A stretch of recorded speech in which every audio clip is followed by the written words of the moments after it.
podcast.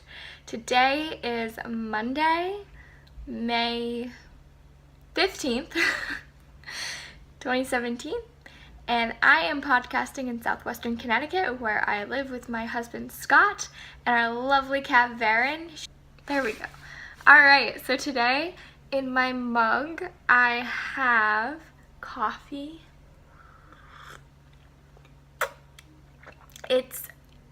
The beans are from Stew Leonard's, and they are the chocolate truffle coffee beans, which I just love.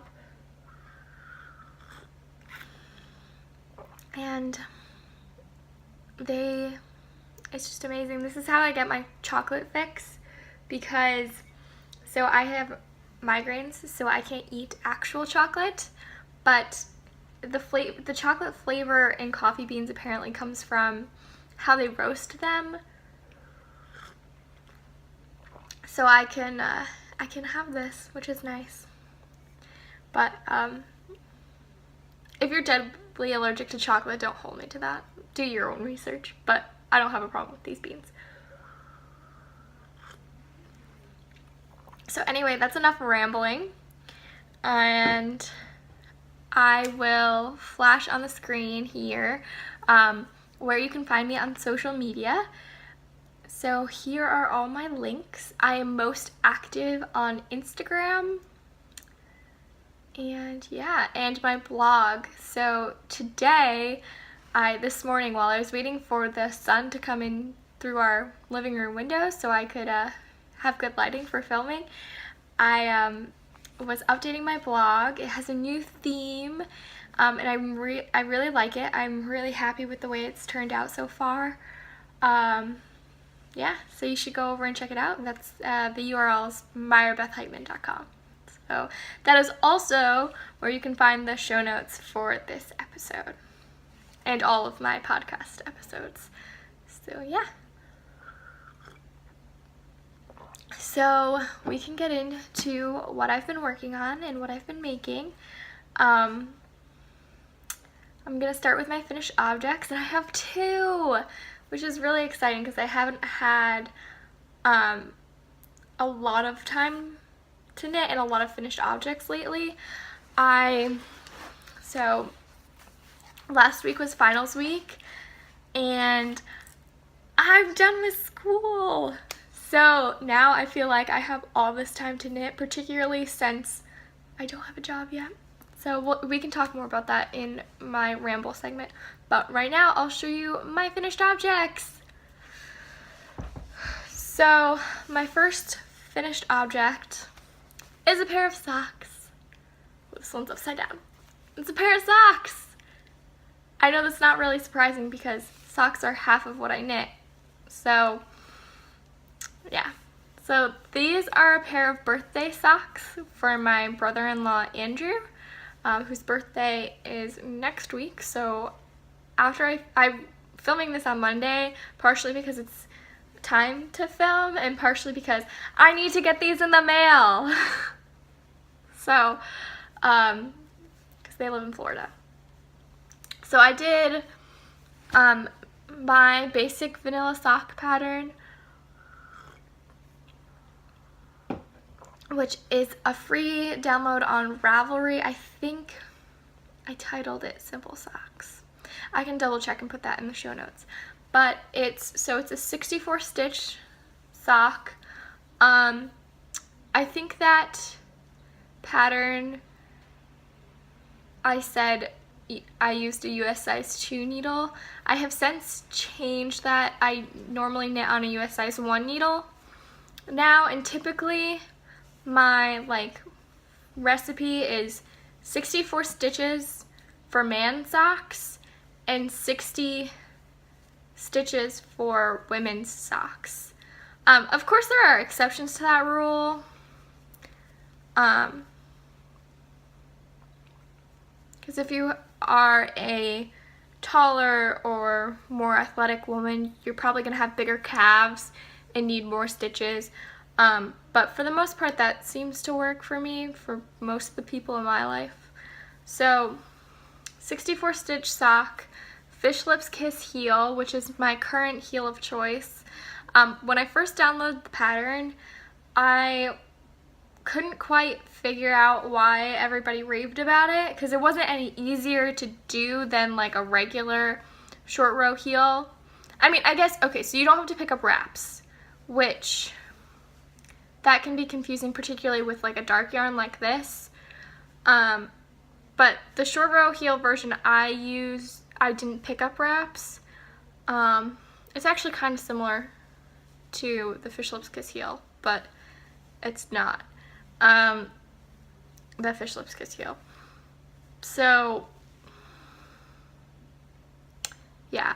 But once I made a pair of socks for me with the Fish Lips Kiss heel, I fell in love because it's amazing. It fits so well. It fits better than any other heel I've used. So it's now my favorite, my go-to heel construction. And so for the toe, I do it's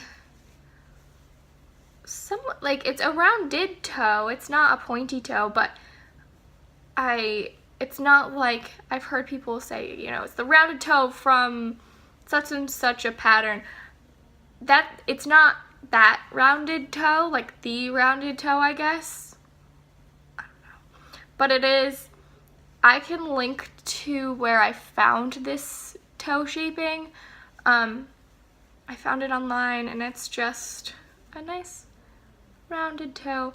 And then I did a Kitchener stitch to graft the toe. And I need to work on the corners of my Kitchener stitch because they're definitely pointy. And I know at some point I was watching a podcast, I can't remember who it was,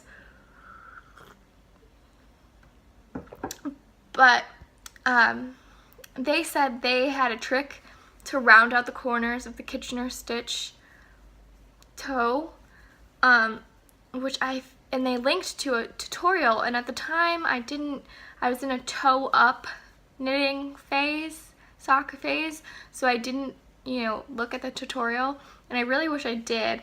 And now, I'm sure I can find that video again, but it does definitely have corners.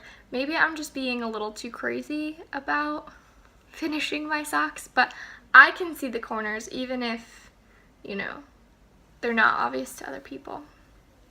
So these socks I knit out of Knit Picks Hawthorne, which is a 75-25 wool polymade blend, and it is one of my favorite sock yarns. Like, it just holds up so well.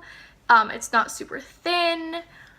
My one, I guess, complaint is that it's a skein, I think, is 357 yards to 100 grams. So it's definitely one of the heavier sock yarns I've worked with. The problem with that is that 357 yards is not enough for a pair of men's size 10.5 US shoe size 10.5 socks. So this toe this is yarn from another pair of socks that I made. I made that pair for my father-in-law for Christmas, and it was a self-striping yarn, and it had a similar color in one of the stripes, so I just used that to finish off the toe. And my husband was like, I can't even tell. I don't know how he couldn't tell, but he didn't think it was a big deal. He didn't think it was it was very noticeable. So I'm not super worried about it. Again, it's the toe of a sock. Like, it's going in shoes. No one's gonna see it except for my brother-in-law. So it's fine. Though, it's just a note to self that, you know, either do a shorter leg or order 2 skeins of Hawthorne for men's socks. I have teeny tiny feet, so I can get like 2 pairs of socks out of a single skein of this yarn, as long as I do contrasting heels, toes, and cuffs. I mean, I guess that's another option for men's socks in Knit Picks Hawthorne. But yeah, so it is what it is. If his birthday weren't so soon, or if it were more, I would have ordered another skein of it and just finished it up, and then I would have had a partial skein that, you know, probably would have gone towards, you know, maybe a pair of kid socks, or I mean a pair of socks for me because I have small feet, but I don't know. I'm not, you know, dying for a pair of socks in this pattern. So, you know. Though I have to say, I really like the patterning of this yarn. I thought it was like a great, subtle striping pattern that was good for, you know, a masculine pair of socks. My one thing about this yarn is it definitely, I haven't washed it yet. I've got to weave in the ends and wash these before I mail them, because it definitely, the dye definitely comes off. These will definitely run the first time they're washed. It turned a pair, I knit the first lock on bamboo needles and it turned them blue, and it also turned my fingers blue. I've washed it off since, but I wrap my yarn around my index finger because I have flick. And I had, you know, wrap a blue line around my finger, just sort of spiraling up it. And before I figured out what it was, I was like, what is wrong with my finger? Because it sort of looks, you know, it was sort of like vein colored. But yeah, no, it's fine. It was fine. Sometimes yarns bleed when you wash them. It's no big deal, but yeah, that was an interesting experience though. I've never really had that problem before. Oh well. And then my second whip, finished object, is my Trekkia hat. I hope I'm saying that right. It's a pattern by Michelle Wong. And look at how amazing. All those cables. Oh, I absolutely love this pattern and this yarn, and oh, it's just so like, I'm so excited for winter now. So this pattern, I just loved it. It's a paid for pattern on Ravelry, so I won't get into the specifics, but it's written for sport or fingering weight yarn. I did in fingering weight. This is Wollonvine yarns on their Blitz base in the Tega colorway. I have the label somewhere, but it's a yarn label. I think I've shown it to you the past 2 times, so yes. And it's just, oh, I love the cables. I love the cables. Maybe I'll make another hat out of the same pattern, because the cables are just so gorgeous. I also, so I don't normally block things very often, just kind of because I don't know, I'm impatient. So when I finish something, I want to wear it right away. But I blocked this hat, and it definitely like evened everything out and smoothed it out, and it's no longer looks like clearly hand knit anymore, so that's kind of exciting. Like, it definitely, I feel like it has a professional look to it, which I'm just so proud of this. This is actually the first cabled project that I've ever completed. I knit a cabled sock, but I've only knit one of them so far, and then my husband's sweater is also cabled, but I haven't finished it yet. So, and then I've also started several other cabled projects, and I've never finished them. So this is the first one that I finished, and oh my goodness. Now I feel like I've accomplished something. Like, I know I can do cables and I can actually commit and finish a project.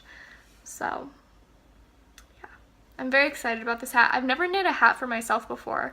I've knit a handful for friends and stuff, but I've never knit one for myself.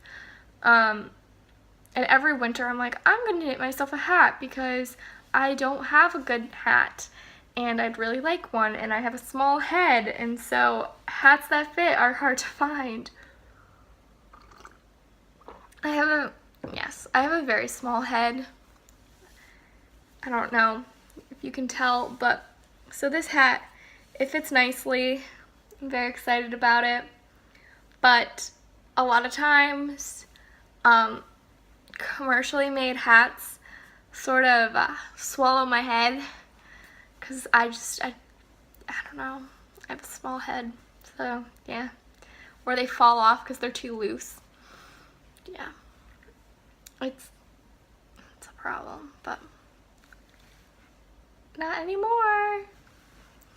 Okay, so that's all my finished objects. I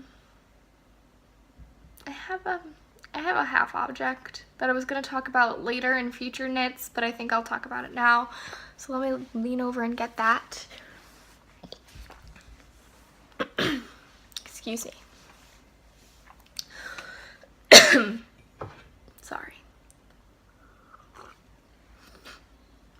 Okay, so this is my half object, and you've seen this before because it's been done since like February.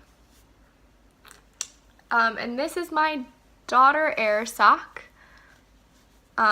which is a free pattern on Ravelry. The designer's name is Sammy Lynn, I believe. And the pattern is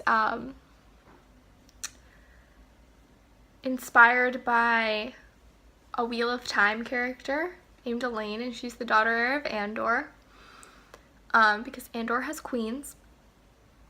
And she's one of my least favorite characters in the series, actually, because she's just a bratty little princess. But I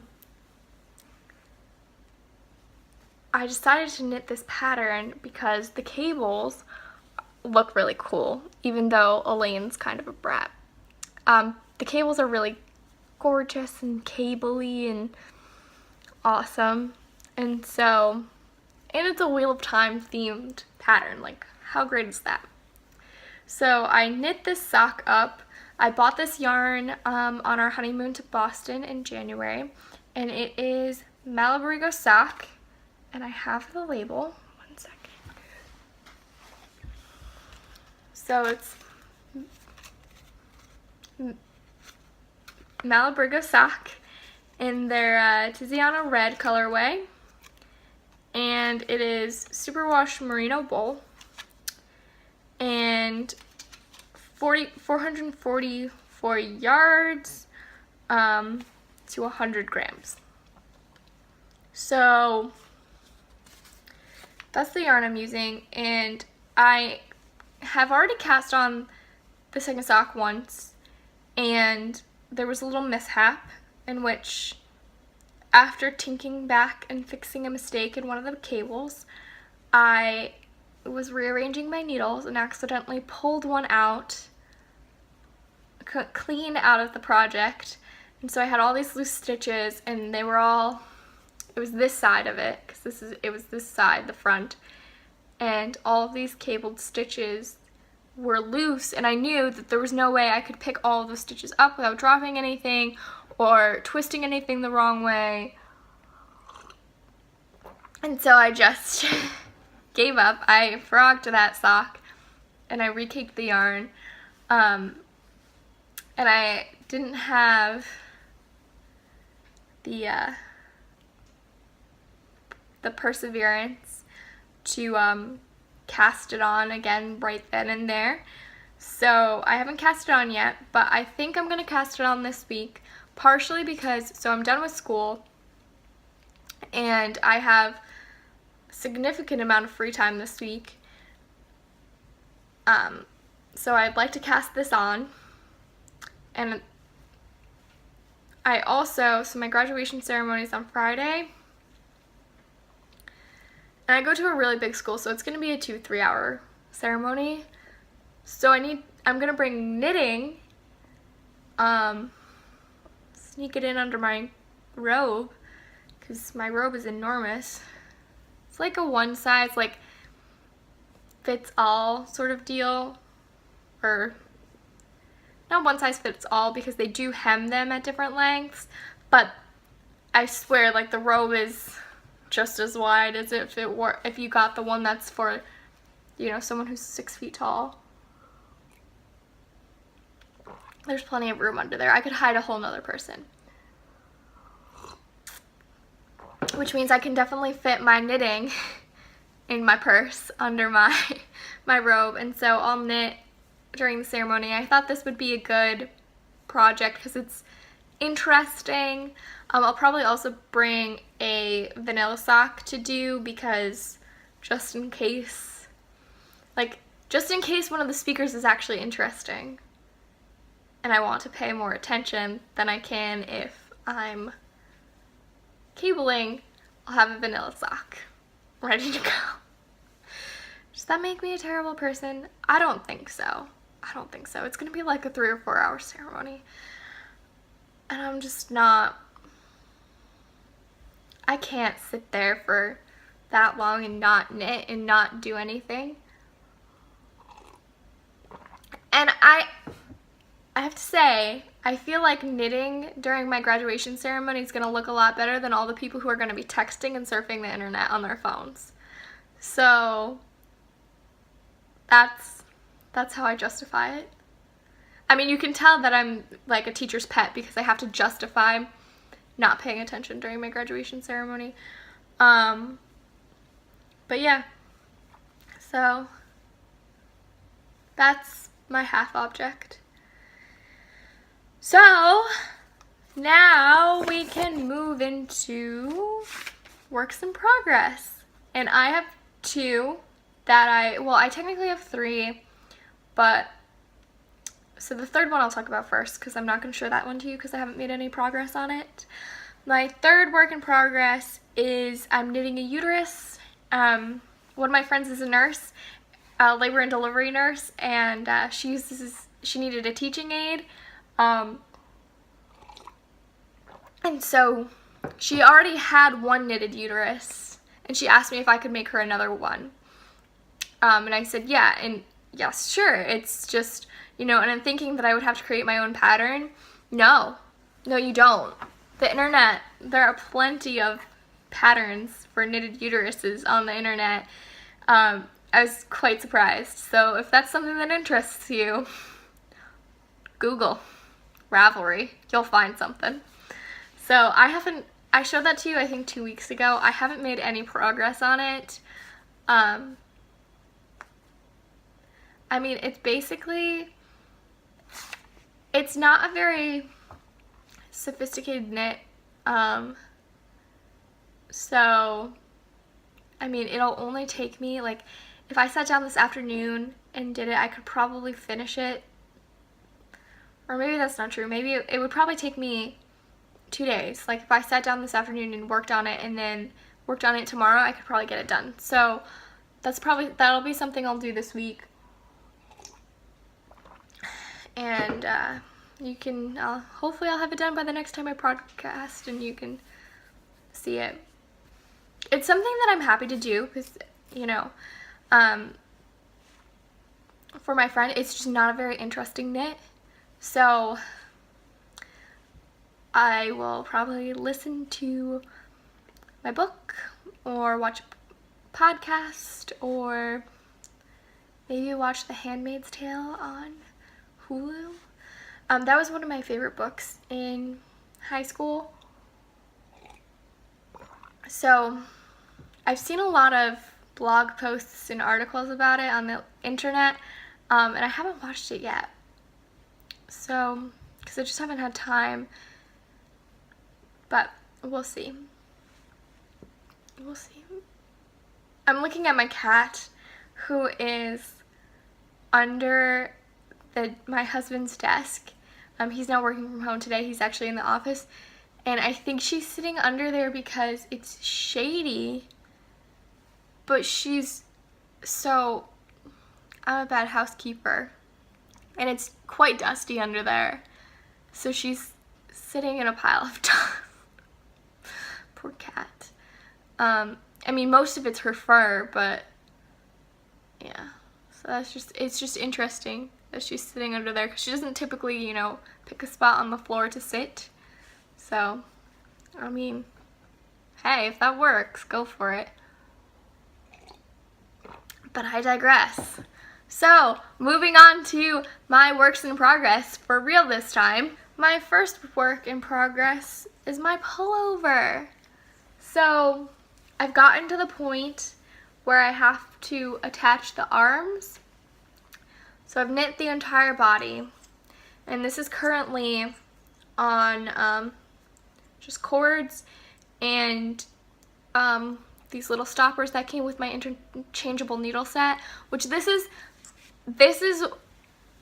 the reason why I love interchangeable needles. I mean, it's great to, know that you always have a set of needles for your project. That's nice. But what I really love is being able to take the tips off of something and put them on something else. Because that way you don't have to have 5 sets of US size 6s, even if you're knitting a sweater and you want to keep it on the needles. Like, you don't have to put it on, a size of, a smaller set of needles to just hold it. Or you don't have to put it on scrap yarn. You can leave it right on the cords and just attach the tips and put them on something else. So this is the first sleeve. It's about halfway done. I've done all the increases that I'm gonna do. It's gonna be a fairly fitted sleeve, and I don't have very big arms. One of my college roommates used to call me spaghetti arms, but that's neither here nor there. So this is the sleeve. It's knitting up really quickly, as sleeves do. There it is. I ended up with a hole.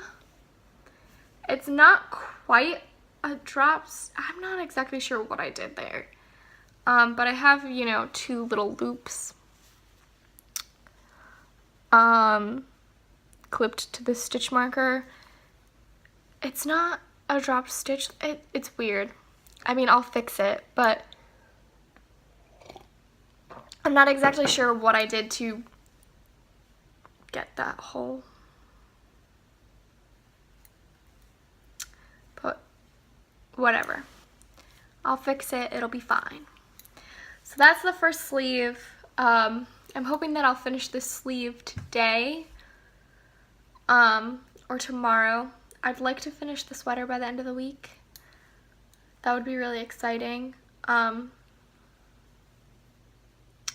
Yeah, I have one sweater that I've knit myself, and it was the first sweater I ever knit.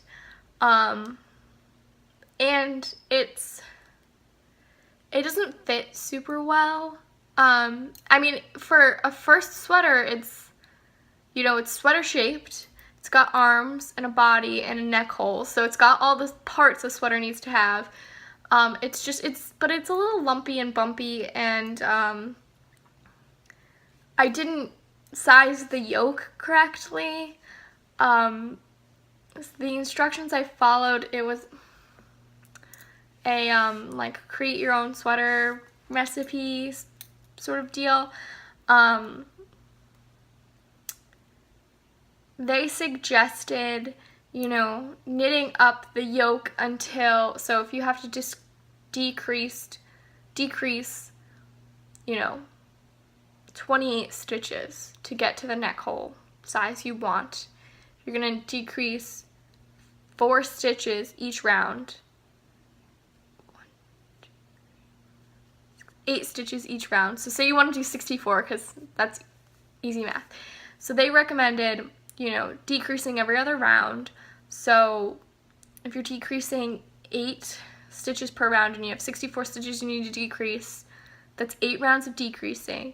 Decrease every other round, so that means 16 rows or rounds. So they recommended, you know, knitting up to the last 16 rounds and then doing all the decreases there. And what I found fits better is, you know, sort of staggering those decreases. So decreasing throughout the entire yoke. And what I do is I decrease every other round at the top here, and then I do maybe every 3rd round or every 4th round, and I sort of like I space them out so the decreases are most drastic closer to the neckline and least drastic towards the bottom of the yoke, and I find that fits better. But I haven't made myself a sweater since I like discovered that method. The second sweater I knit was for my husband, Scott, and it's a basic pullover, and that's how I did the yoke shaping, and it fits him well. And then I knit a sweater for my mom using the same shaping, and that fits her fine. And so now this is the 4th sweater. It's for me, because I want a sweater that fits and looks nice. I mean, the other sweater doesn't look terrible, but it's not, I don't know, I don't feel like it fits me in a flattering way, so it's not something that I choose to wear out of the house very often, but it's super cozy. So I'm going to be really excited to have this done, and so I'm hoping that I'll finish it this week. We'll see. I want to knit a lot of things this week, and I only have so much time, so yeah. So that's my first whip, and this is an improvised pattern, and what I'm going to do is once I finish it, I'm going to write it up, and I'll write it in several sizes, and I'll release it as a pattern. I'll have it test knit and all of those things. So yeah, that's that. So the next whip, this is my last one, is my husband's classic oak cardigan. And I think I'm in the same place I was last week when I showed you this.